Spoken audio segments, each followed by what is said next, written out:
Oi, eu sou Henrique Lobo e no vídeo anterior eu mostrei o que e para que a gente usaria o Grails, né? Quais seriam as razões pelas quais a gente optaria por trabalhar com esse framework. Essa é a primeira aula do curso que eu prometi e o objetivo desse vídeo é, primeiro, preparar o ambiente. Eu vou mostrar como que o Grails é instalado. Em seguida, eu vou mostrar qual que vai ser a aplicação que a gente vai desenvolver no transcorrer desse curso. E em seguida eu vou começar a trabalhar nesse nosso monstrinho.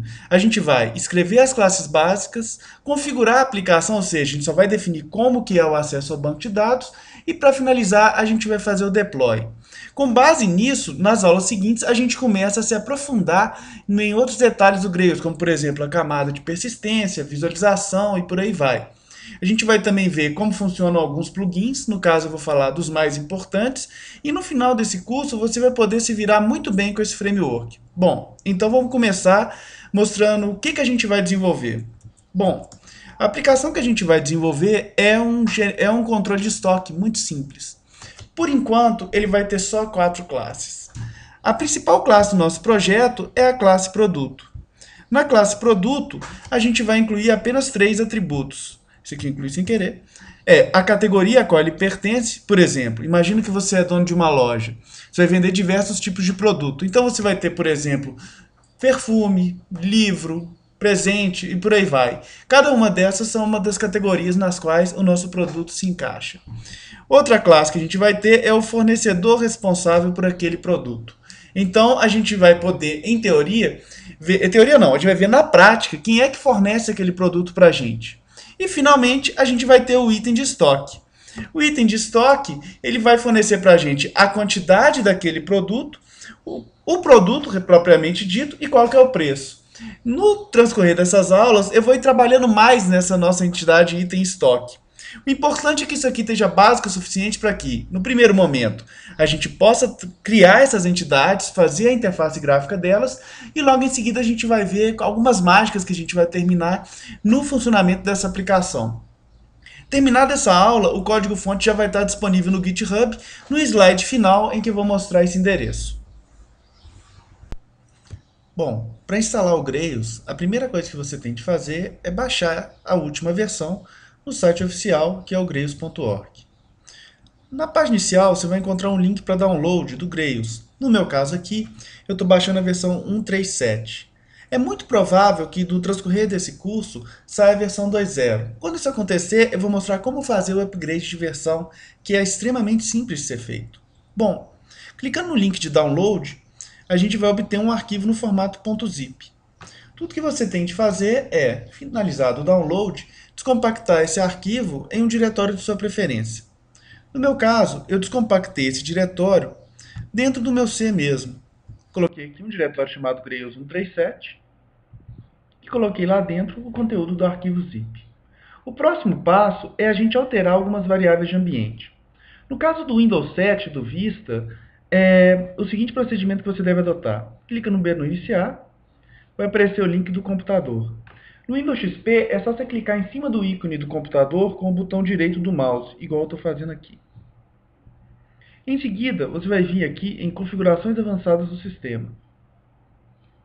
Nas Configurações Avançadas do Sistema, você vai encontrar esse botãozinho aqui, ó, Variáveis de Ambiente. O que você vai fazer? Primeira coisa é adicionar uma variável de ambiente chamada Grails Home.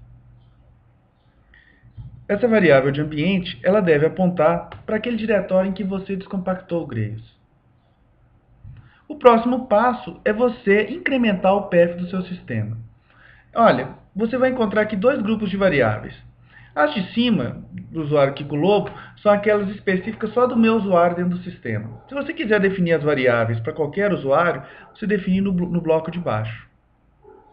Aí você vem aqui no path e adiciona o seguinte textinho no final. Opa, só para voltar. A gente tem que alterar uma outra variável de ambiente, que é a variável path. Ela que diz para a gente quais que vão ser os comandos que vão estar disponíveis para a gente na linha de comando. A gente simplesmente vai adicionar aqui no finalzinho esse texto. Grails Home, entre porcentos, barra bin. O que acontece? Se eu colocando Grails Home aqui entre porcentagens, Se eu alterar a variável GrailsHome, automaticamente o efeito vai ser percebido aqui dentro dessa variável também. Salvei. E finalmente eu tenho que verificar também se uma variável de ambiente chamada JavaHome existe. JavaHome tem que apontar para o diretório de instalação do JDK dentro do seu sistema. A única dependência que você tem para instalar o Grails é o JDK. Você não precisa instalar o Groove, porque o que acontece? O Groove já vem dentro do Grails. Só para lembrar, como eu falei no vídeo anterior, o Grails é um framework full stack. Tendo executado esses passos, você vai testar se a sua instalação está válida.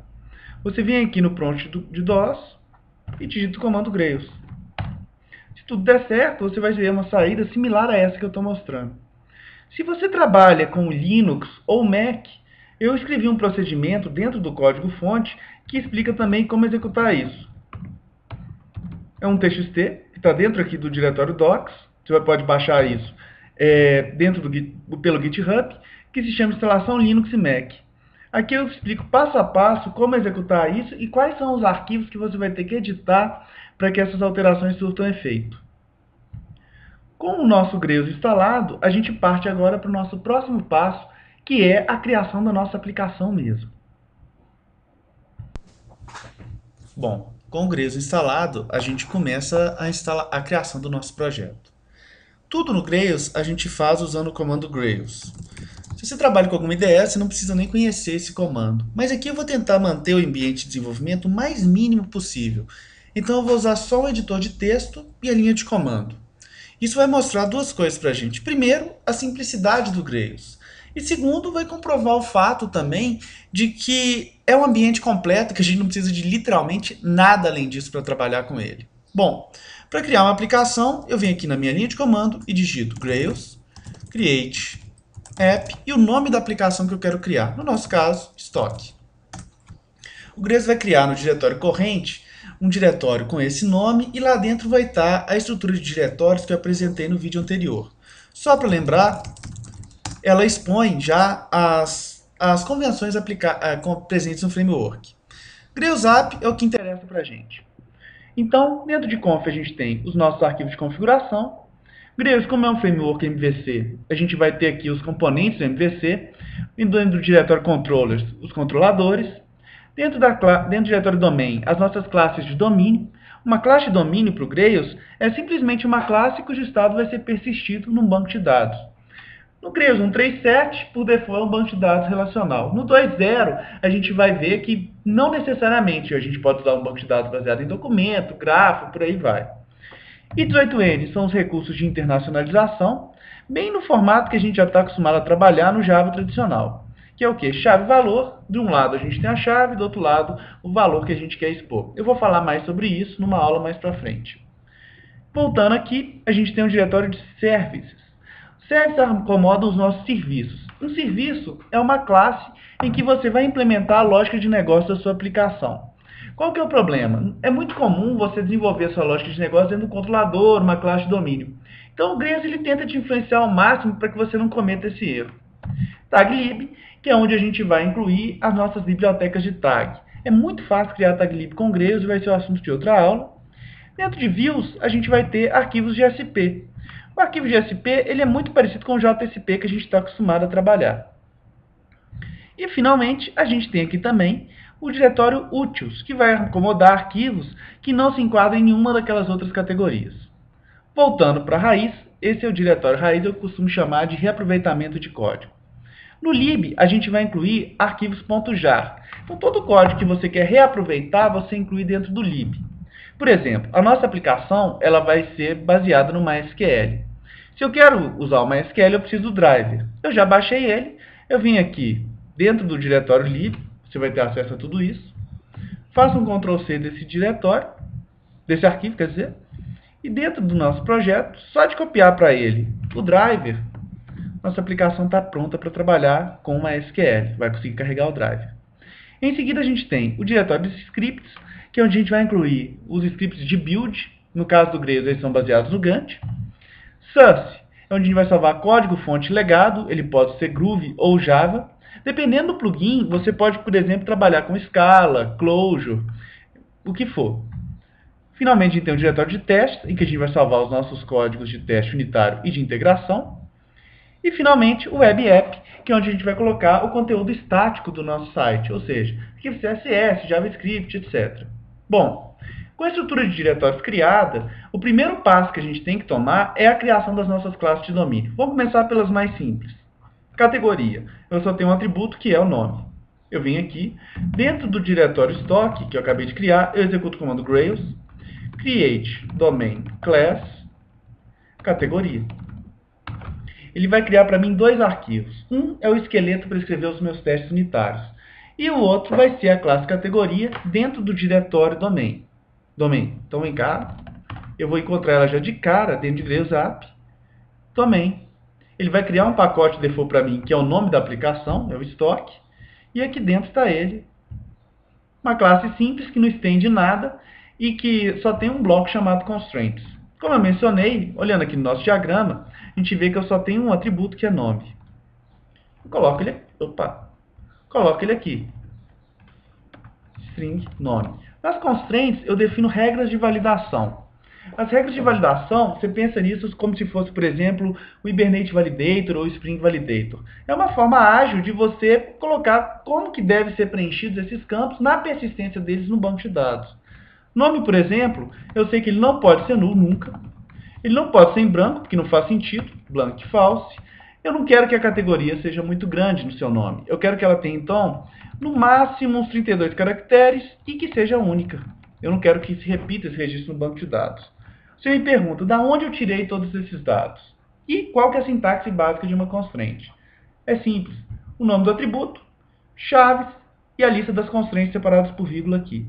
As constraints, a gente descobre elas nesse site, grails.org/latest. Aqui no cantinho, você sempre vai ver essa abinha, constraints. Dentro dela, a gente pode ver todas as constraints que são fornecidas por default junto com o Grails. Todos que eu usei. Blank está aqui, maxsize, nullable e unique também. Em seguida, a gente vai criar também a nossa próxima classe de domínio, que vai ser de fornecedor. Vou criar ela aqui, Grails, create domain class fornecedor. Eu vou aproveitar e vou repetir o mesmo comando agora para produto e para item estoque. Produto. E em seguida para o nosso item de estoque.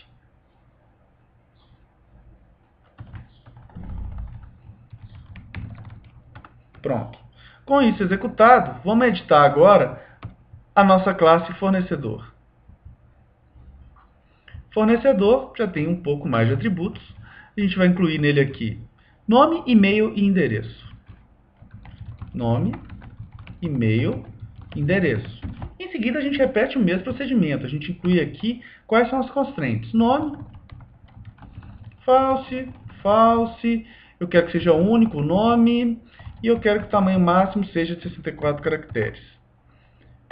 Para o e-mail, endereço, nullable, false, blank false, max size, 255. E finalmente para o e-mail, basicamente a mesma coisa.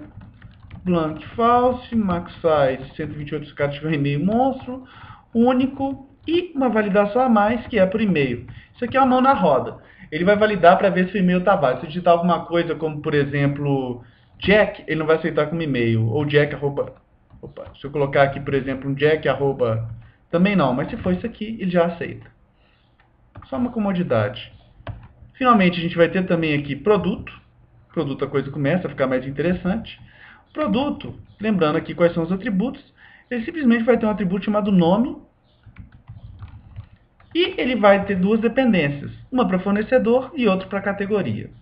Só para lembrar, a classe produto, todas as classes de domínio, elas vão ser persistidas no banco de dados e a gente tem que incluir, então, o relacionamento entre essas classes. Então, a primeira coisa que eu faço aqui é colocar um atributo a mais chamado static belongs to. Ele vai receber como parâmetro um map, em que eu vou definir esses relacionamentos. Todo produto pertence a uma categoria e ele pertence também a um fornecedor. O que eu estou dizendo? Estou dizendo para o Grails que em tempo de execução ele tem que adicionar um atributo a mais na minha classe chamado categoria e que tem que ser do tipo categoria igual à minha classe de domínio aqui. E a mesma coisa para o fornecedor. descontando aqui para o meu fornecedor. Eu poderia também colocar ele assim, olha, categoria, categoria, fornecedor, fornecedor. No entanto, eu coloquei dessa forma aqui, porque é o padrão do Grails para definir essas constraints, quer dizer, esses relacionamentos, e também porque mais para frente, quando a gente se aprofundar no GORM, eu vou mostrar algumas coisas interessantes relacionadas a isso. As constraints são simples. O nome não pode ser nulo, não pode ser branco, eu quero que ele seja único, para que eu não fique perdendo produto, e eu quero ao mesmo tempo que ele tenha só 128 caracteres. A categoria não pode ser nula, e o fornecedor também não pode ser nulo. Massa. Em seguida, a gente vai aqui para o nosso último item, que é o item estoque. Item estoque, coitado, ele só tem um atributo que interessa a gente, que é a quantidade. Quantidade, eu vou colocar como valor default dele, 0. E em seguida eu vou colocar também aqui qual que é o relacionamento dele com o produto. Static belongs to é igual produto, produto. Massa, coloca aqui as constraints, quantidade nunca pode ser nulo. E o produto, eu não quero que ele seja nulo, e eu quero também que ele seja único nesse primeiro momento. Mais tarde, eu vou tirar essa constraint unique aqui, que vai ser quando eu trabalhar com mais de uma loja, mas esse assunto para uma outra aula. Tendo, então, as nossas 4 classes de domínio prontas, vamos ver se a nossa aplicação inicia legal. Eu venho aqui e executo o comando Grails run app. O que ele vai fazer? Ele vai startar um servidor, o servidor que ele vai startar é o Tomcat já embarcado dentro dele, e se alguma coisa eu tiver digitado errado, tiver algum problema, eu não vou ver uma saída aqui no final, que vai ser o endereço de acesso ao servidor. Eu vou ver uma série de erros aqui na saída. Tudo certinho, localhost 8080/estoque. Vamos acessar aqui,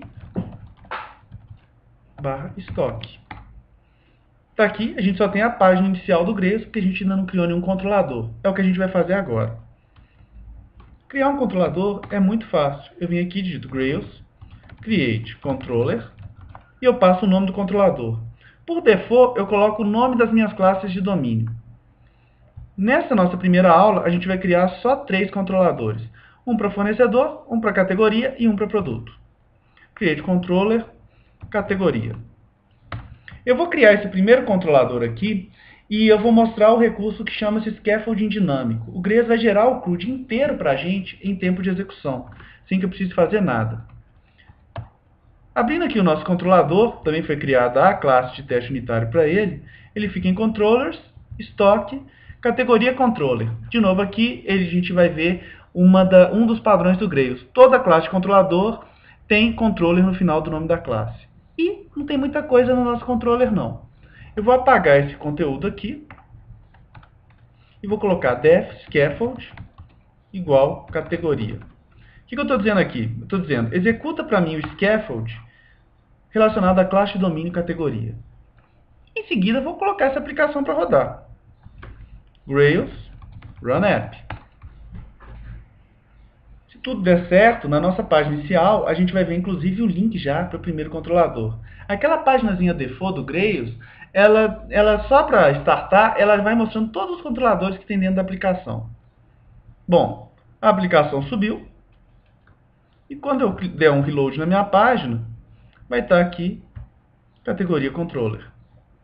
E isso que é o que eles chamam de scaffolding. Repara, ele gerou meu CRUD completo aqui. Se eu vier em new categoria e colocar aqui o nome, por exemplo, livro, ele já vai incluindo isso num banco de dados. Que banco de dados que é esse? É o HSQLDB. O HSQLDB é um banco de dados 100% feito em Java e ele tem um modo que permite a gente salvar todos os dados em memória. Isso é útil quando você não tem ambiente nenhum fora da sua máquina para trabalhar. Se ninguém preparou um banco de dados, um servidor para você. Então você já pode começar a trabalhar direto com a sua aplicação sem nenhum problema assim. O CRUD ele é perfeito. E se eu vier aqui, olha, ele me permite mostrar os detalhes, eu posso editar também se eu quiser. Por exemplo, eu coloco aqui, ó, livro quente. Ele vai salvar, tem uma opção de delete também. Vamos então agora executar a mesma coisa, só que para as nossas outras classes de domínio. Eu vou criar aqui um controlador, create controller. Eu vou criar um para a nossa classe fornecedor. E também vou executar aqui, aproveitando a mesma linha de comando, um controlador para a nossa classe produto. Eu vou editar eles igualzinho como eu fiz na nossa classe de estoque. Finalizado isso, a gente vai ter o quê? A gente vai ter um CRUD completo dessas três classes e elas já vão estar relacionadas entre si. Pondo a aplicação para rodar. Opa, antes de pôr ela para rodar, vou editar aqui os nossos CRUDs. Vou pegar aqui o fornecedor controller e o produto controller. Apago isso aqui, eu vou falar mais sobre isso mais à frente. Igual produto. E aqui, fornecedor def scaffold igual fornecedor. Pondo a aplicação para rodar, a gente vai ver os três controladores já executando lá dentro e a gente vai começar a brincar com alguns dados dentro do nosso banco de dados. Tendo feito isso, eu vou passar para o próximo passo, que vai ser a configuração da nossa aplicação acessando o MySQL. Então vamos lá, a aplicação rodou. Voltando aqui no Home, a gente vai ver os três controladores. Vamos criar primeiro uma categoria. Vou colocar aqui a nossa categoria, vou chamar ela de livro. Livro. Eu vou explicar depois como as URLs funcionam. Eu tenho também aqui o fornecedor, vou criar o nosso primeiro fornecedor. Nosso primeiro fornecedor, vou chamar de fornecedor, Rua das Ostras, e eu vou colocar um e-mail inválido. Repara, isso aqui que a constraint faz, olha. Lembra que eu coloquei dentro do nosso fornecedor uma constraint para e-mail? Olha aqui ela. Ela me diz que não pode ser null, não pode ser em branco, o tamanho máximo, que é único, e e-mail. Aqui ela em produção. Colocando o nome do fornecedor também em nulo, vai aparecer outra validação para a gente, que o nome está em branco. Essas mensagens, é claro que a gente pode editar também. Fornecedor, e aqui eu vou colocar um e-mail válido, sde.com. Pronto, está aqui criado o nosso fornecedor. E finalmente a gente vai ver aqui como que é o produto. No caso do produto, eu vou incluir aqui um novo produto. E olha que legal. Ele vai incluir para a gente um combo box para categoria e um outro para fornecedor. O nome é horrível, por quê? O toString default das classes de domínio do Grails é o nome da classe, dois pontos e o ID delas. Como que eu resolvo isso? Resolvo isso sobrescrevendo o método toString. Se eu vier aqui e fizer toString, retornar para mim só o nome, e fizer a mesma coisa com a categoria,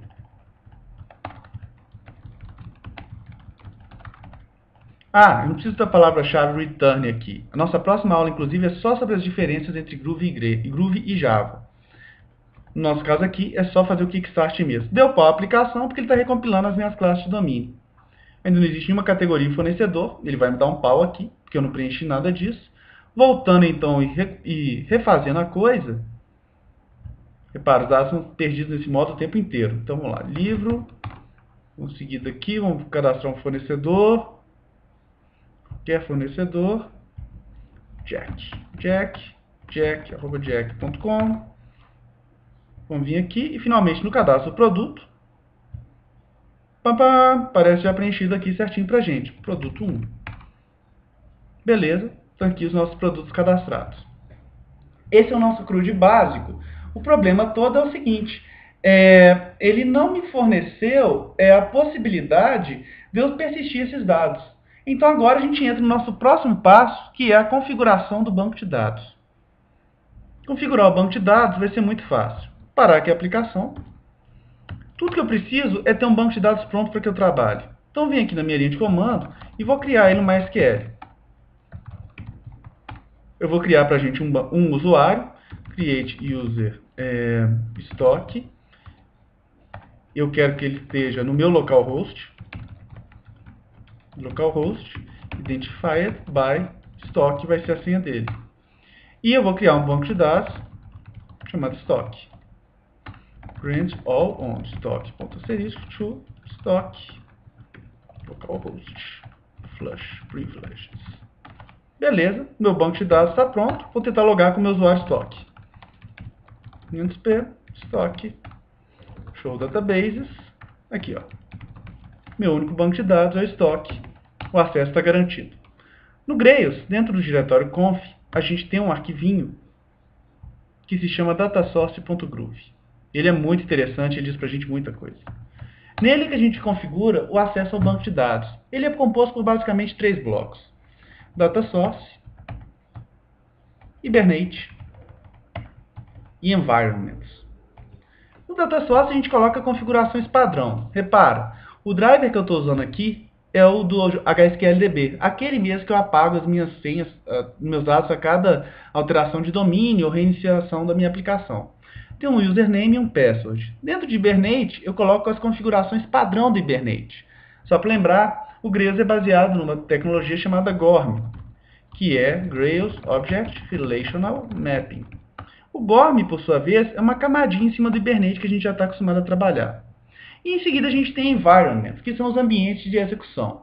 A gente tem o ambiente de desenvolvimento, que é a minha máquina enquanto eu estou programando, de teste, que pode ser, por exemplo, meu banco de dados de homologação, e de produção, que é quando a gente manda para o cliente. Aqui dentro a gente vai ter, dentro de cada um desses, um bloco correspondente ao data source. Uma das propriedades que a gente tem é a dbCreate. Ela tem alguns valores padrão. O que ela me diz? Ela me diz como proceder com o meu banco de dados quando eu inicio a aplicação. Create drop diz o seguinte, olha, criou a aplicação subiu. Se o banco de dados não existe, você cria. Quando a aplicação cair, você destrói o banco de dados. Isso é útil para quê? No ambiente de teste. Desenvolvimento é paia, porque normalmente você coloca alguns dados. Então eu modifico isso aqui para update. Isso quer dizer o seguinte, o próprio Hibernate vai criar todas as tabelas no banco de dados para mim. Outra coisa que eu tenho que colocar aqui vai ser qual driver que eu vou usar. É o do MySQL, então eu coloco com MySQL jdbc.driver.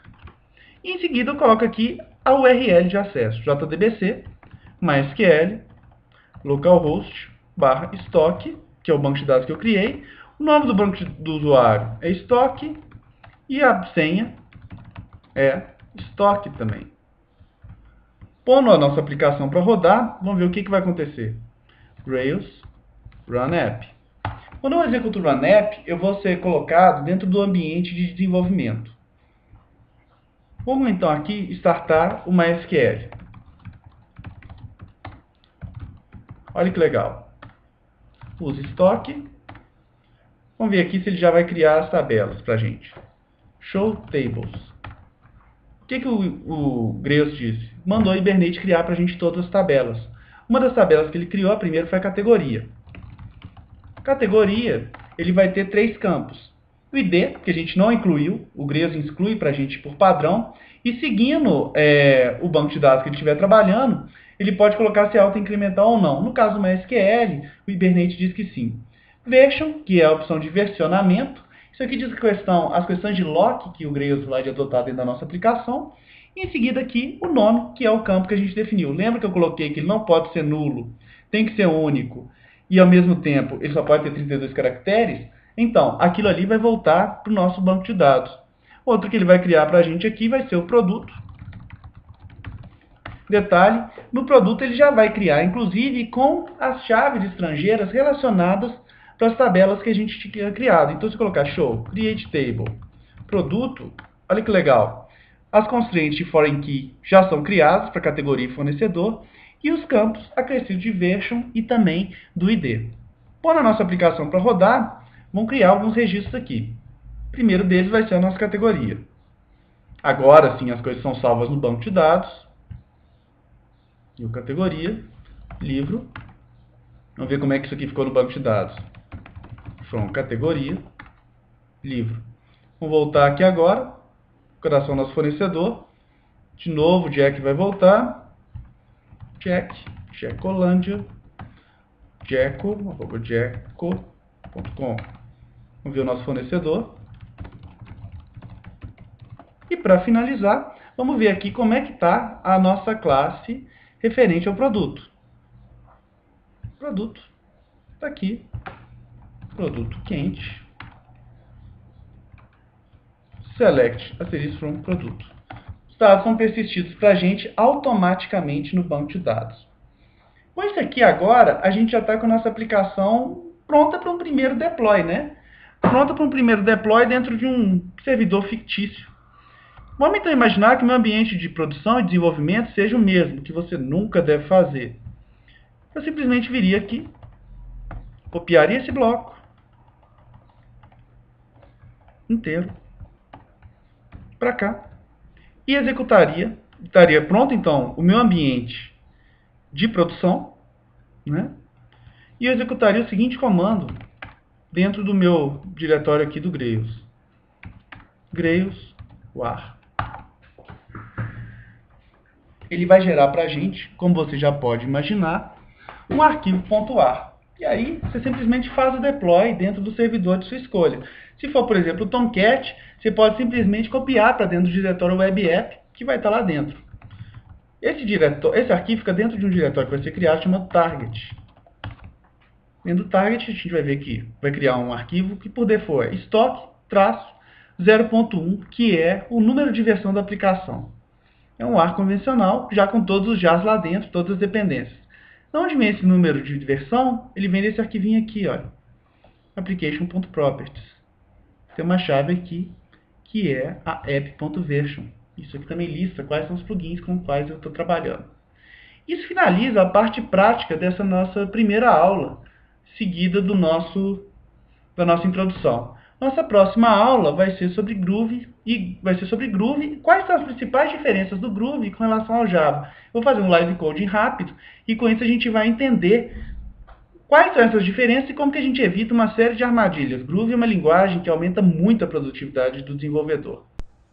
Finalmente, a pergunta é: aonde você vai pegar esse código-fonte que eu escrevi? Eu estou disponibilizando tudo aqui no GitHub mesmo, chama aí texto curso Grails. O endereço é esse aqui que está no slide.